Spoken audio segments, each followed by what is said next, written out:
Morning बच्चों, कैसे हो आप सब? आप सबका एक बार फिर से स्वागत है आप सबका अपना चैनल कंसेप्ट वाला पे। आइए हम लोग आज स्टार्ट करने जा रहे हैं फिजिक्स का एक नया चैप्टर लाइट।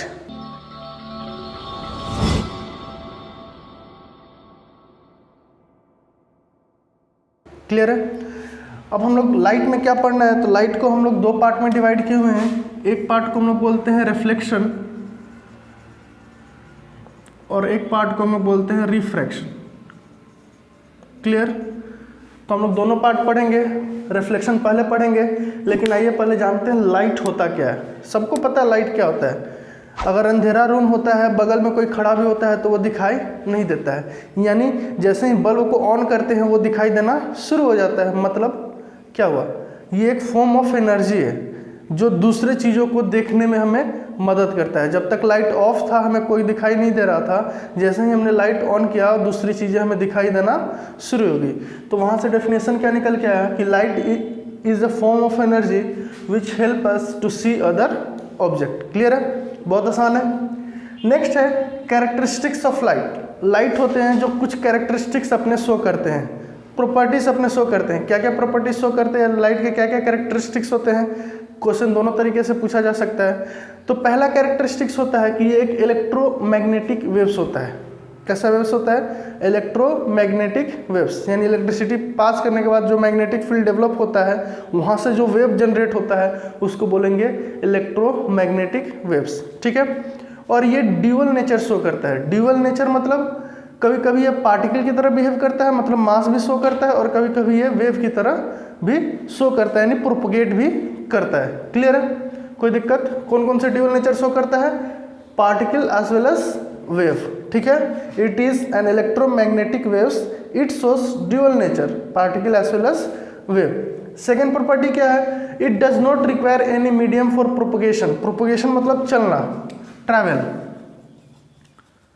मतलब ट्रैवल करने के लिए किसी मीडियम की ज़रूरत नहीं होती है। हम लोग साउंड पढ़े होंगे, साउंड में क्या होता था? साउंड को अगर ट्रैवल करना होता था तो कोई ना कोई मीडियम की ज़रूरत होती थी या नहीं होती थी? मीडियम कितने होते हैं? तो मीडियम तो बहुत सारे होते हैं, लेकिन जनरली हम लोग कौन कौन से मीडियम जानते हैं? Solid, liquid, gas. Solid, liquid, gas.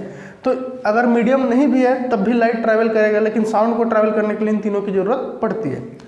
Clear है? Next, speed of light in vacuum is 3 × 10⁸ metre पर सेकेंड। हाँ, लाइट का जो स्पीड होता है हर मीडियम में डिफरेंट होता है, और सबसे ज़्यादा किस में होता है? वैक्यूम में।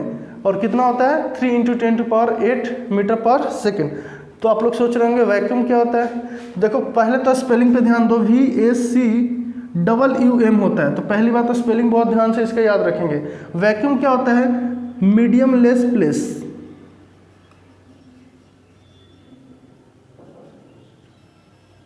मतलब जहाँ पे कोई मीडियम ना हो, कोई मीडियम ना हो, यानी कोई पार्टिकल्स हो ही ना, वैसे जगह को हम लोग क्या बोलेंगे? वैक्यूम। क्लियर है? वहाँ पे स्पीड ऑफ लाइट कितना होता है? 3 × 10⁸ मीटर पर सेकेंड। इस चीज़ को हम लोग याद रखेंगे, बहुत तेज होने वाला है ये। लास्ट है, it shows rectilinear propagation of light. मतलब रेक्टिलिनियर प्रोपगेशन, रेक्टिलिनियर मतलब स्ट्रेट, प्रोपगेशन मतलब चलना। लाइट यानी लाइट जो होता है हमेशा कैसे चलता है? स्ट्रेट लाइन में। कैसे चलता है? स्ट्रेट लाइन में। आप लोग घर पे एक्सपेरिमेंट कर सकते हैं। आप लोग कार्डबोर्ड लीजिएगा 4-5 सेम साइज का, एक के ऊपर दूसरे को ओवरलैप कीजिएगा और एक ही जगह पे होल कीजिएगा। क्लियर है? तो जब एक ही जगह पे होल कीजिएगा और सबको पैरेलली जब प्लेस करेंगे तो सारा होल एक स्ट्रेट लाइन बनेगा। ठीक है? और एक तरफ कैंडल को रखिएगा तो दूसरी तरफ से अगर देखिएगा तो वो पूरी तरह से लाइट हमें दिखाई देगा, यानी वो स्ट्रेट लाइन में चल रहा है तभी तो दिखाई दे रहा है। अब कार्डबोर्ड क्यों नहीं है? उसकी जगह कुछ भी ले सकते थे क्या? तो हाँ, कुछ भी ले सकते हैं, लेकिन उसकी जगह जो लेंगे वो ओपेक ऑब्जेक्ट होना चाहिए। कैसा ऑब्जेक्ट होना चाहिए? ओपेक। तो आप लोग को फिर टेंशन आ गया होगा कि ओपेक ऑब्जेक्ट क्या होता है। तो ओपेक ऑब्जेक्ट लाइट को पास करने के बेसिस पे 3 टाइप में डिवाइड किया गया है। क्लियर है? और 3 टाइप क्या क्या है? तो हमारा पहला है ट्रांसपेरेंट, दूसरा है ट्रांसलूसेंट, और तीसरा है ओपेक। ये क्या करता है? कंप्लीटली पास करता है लाइट को, कंप्लीटली पासेस लाइट। ये पार्शली करता है और ये पास नहीं करता है।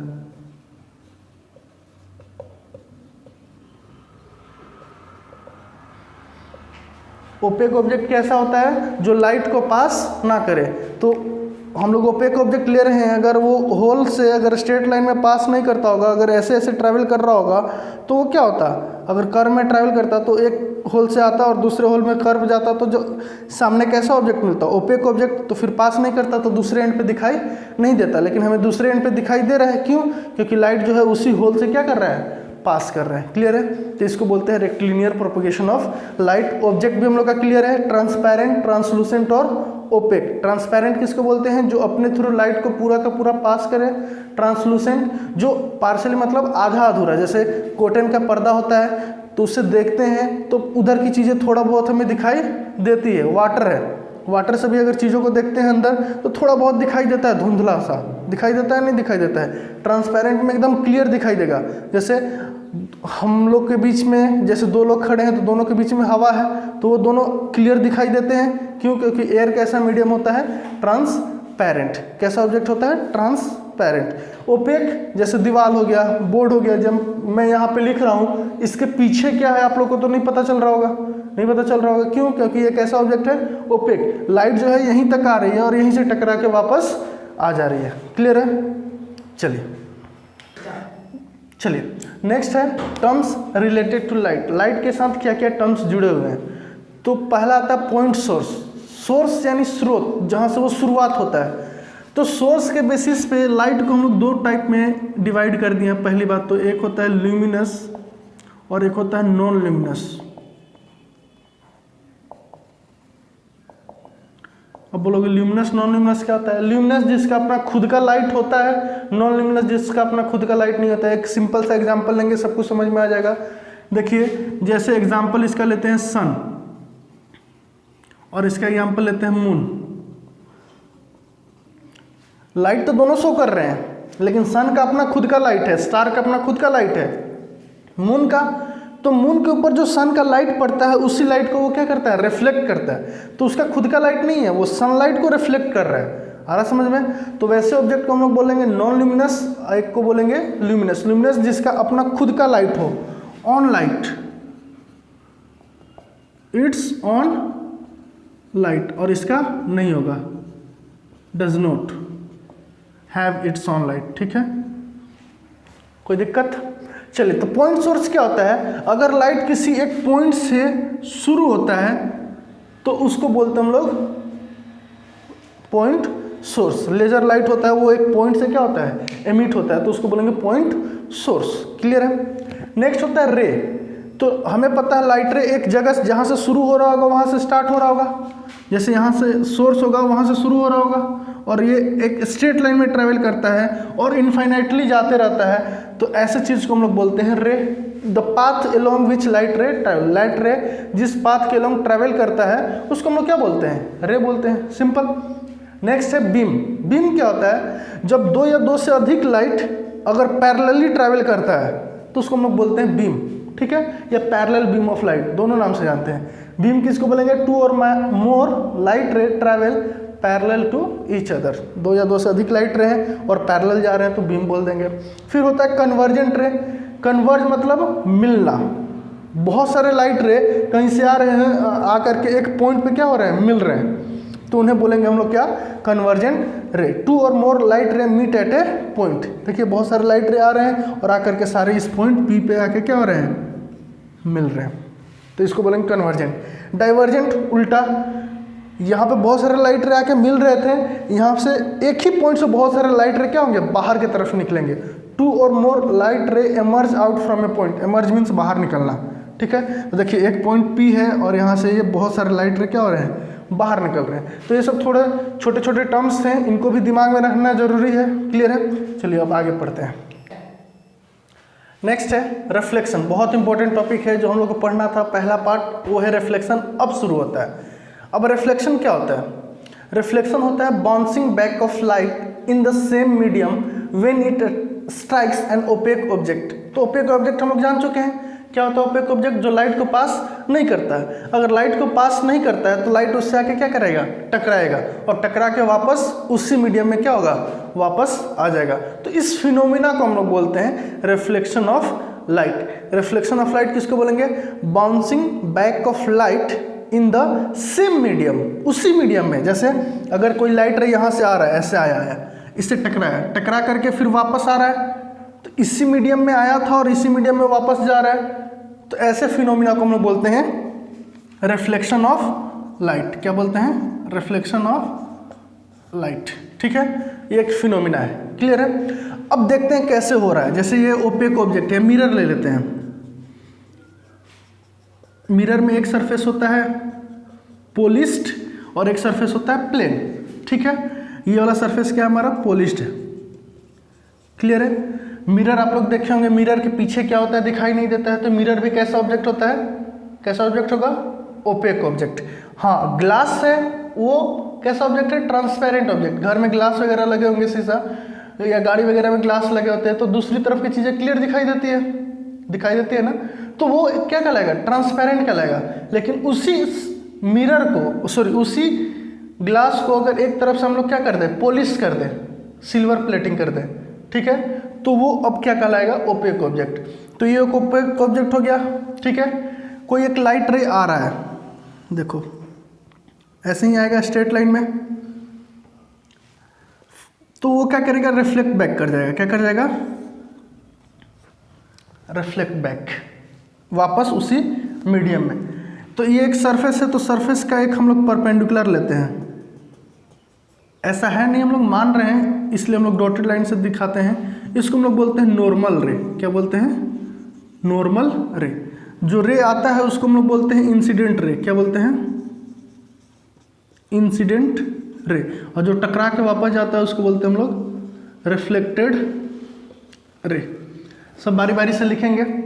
अब नॉर्मल रे और इंसिडेंट रे के बीच का एक एंगल बना, जैसे दो लाइन जब एक पॉइंट पे मिलते हैं तो उनके बीच एक एंगल बनता है, तो यहाँ भी एक एंगल बन रहा होगा। इस एंगल को बोलते हैं एंगल आई, यानी एंगल ऑफ इंसिडेंस। क्या बोलते हैं? Angle of incidence. क्लियर है? और रिफ्लेक्टेड रे और नॉर्मल रे के बीच एक एंगल बनेगा, उसको बोलेंगे एंगल ऑफ रिफ्लेक्शन। क्या बोलेंगे? एंगल ऑफ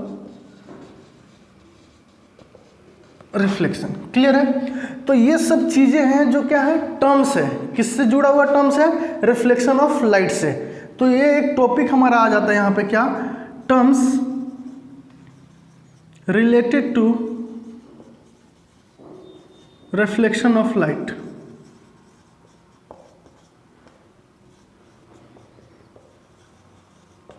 तो रिफ्लेक्शन ऑफ लाइट से क्या क्या टर्म्स जुड़ा हुआ है? तो इंसिडेंट रे, नॉर्मल रे, रिफ्लेक्टेड रे, angle of incidence, angle of reflection. अब बारी बारी से सबको डिफाइन करना है। बहुत आसान है डेफिनेशन, चलिए देखते हैं। पहला है इंसिडेंट रे। इंसिडेंट रे क्या होता है? रे स्ट्राइकिंग द प्लेन। रे स्ट्राइकिंग द प्लेन, जो प्लेन को आके क्या होता है? टकराता है। इसको हम लोग प्लेन बोल दिए। इसको क्या बोल दिए हम लोग? प्लेन या सरफेस। प्लेन या सरफेस, जो सरफेस को आके टकराएगा रे, उसको बोलेंगे हम लोग इंसिडेंट रे। क्या बोलेंगे? Incident ray. Second, reflected ray.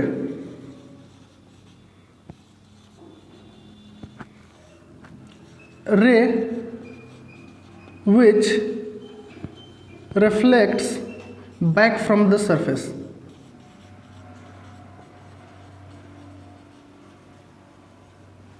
तीसरा है नॉर्मल रे। तो नॉर्मल क्या होता है? परपेंडिकुलर, सरफेस से क्या हो? परपेंडिकुलर, ये 90 डिग्री है, तो ray perpendicular to the surface. Clear है? ऐसे ही चौथा है टर्म्स जिसको बोलते हैं एंगल ऑफ इंसिडेंस। तो क्या है? एंगल है। ये क्या है? किसके बीच का एंगल है? तो एंगल बिटवीन इंसिडेंट रे और नॉर्मल रे।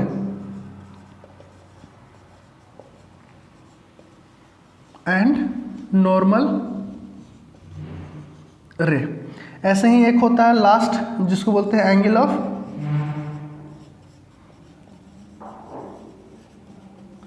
रिफ्लेक्शन। ये क्या होता है? ये भी एंगल है, किसके बीच का ये एंगल है? ये रिफ्लेक्टेड रे और नॉर्मल रे के बीच का।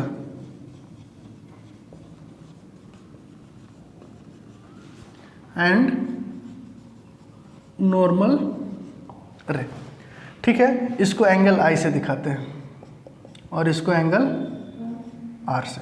तो ये सारे टर्म्स जुड़े हुए हैं किससे? रिफ्लेक्शन ऑफ लाइट से। क्या? इंसिडेंट रे जो टकराएगा, रिफ्लेक्टेड रे जो टकरा के जाएगा, नॉर्मल जो परपेंडिकुलर होगा, नॉर्मल इंसिडेंट के बीच का एंगल ऑफ इंसिडेंस और रिफ्लेक्टेड एंगल नॉर्मल के बीच का एंगल ऑफ रिफ्लेक्शन। कोई दिक्कत नहीं इनमें, बहुत आसान है, सिंपल, नाम से ही जुड़ा हुआ है इनका डेफिनेशन। कोई वैसे पूछे तो हम लोग लिख सकते हैं। क्वेश्चन कैसे आ सकता है? What are the terms related to reflection of light, define them. तो टर्म्स रिलेटेड टू लाइट ये हो गए और डेफिनेशन हमारा ये हो गया। ये डायग्राम हम लोग को क्या करना होगा? बना देना होगा। क्लियर है? चलिए नेक्स्ट है लॉ ऑफ रिफ्लेक्शन। नियम, रिफ्लेक्शन होगा तो एक रूल को वो फॉलो करेगा। कौन से रूल को फॉलो करेगा? तो पहले तो हम लोग देख ले रहे रिफ्लेक्शन हो कैसे रहा है। अभी जस्ट डायग्राम बनाए थे, इंसिडेंट रे, रिफ्लेक्टेड रे, ये नॉर्मल रे, ये एंगल ऑफ इंसिडेंस, ये एंगल ऑफ रिफ्लेक्शन। तो फर्स्ट नियम क्या बोलता है कि जो ये इंसिडेंट रे है, ये रिफ्लेक्टेड रे है और ये नॉर्मल रे है, तीनों एक ही पॉइंट पे लाई करेगा और एक ही प्लेन पे। क्लियर है? Incident ray, reflected ray, normal ray lie on the same plane, एक ही प्लेन पे लाई करेंगे। और कहाँ पे लाई करेंगे? At the point of incident. जहाँ पे इंसिडेंट रे आके टकरा रहा होगा ना, उसी पॉइंट पे रिफ्लेक्टेड रे भी होगा और उसी पॉइंट पे नॉर्मल रे भी होगा। बहुत क्लियर है? Incident ray, reflected ray, normal ray lie on the same point at the in the same plane, एक ही प्लेन पे, एक ही पॉइंट पे। क्लियर है? दूसरा क्या है कि जो एंगल आई और एंगल आर है, ये दोनों क्या होगा? बराबर होगा। ये तो सबको याद रह गया होगा कि angle I equal to angle R, angle of incidence is equal to angle of reflection. Clear है? तो ये था हमारा आज का वीडियो। बाकी हम लोग कल पढ़ेंगे। अगर आप लोग को वीडियो पसंद आई होगी तो वीडियो को लाइक कीजिएगा, चैनल को सब्सक्राइब कीजिएगा, बेल आइकन को भी प्रेस कीजिएगा ताकि मेरा हर वीडियो आने वाला आप तक पहुंच सके और आप लोग पढ़ाई कर सके और सीख सके। Thank you.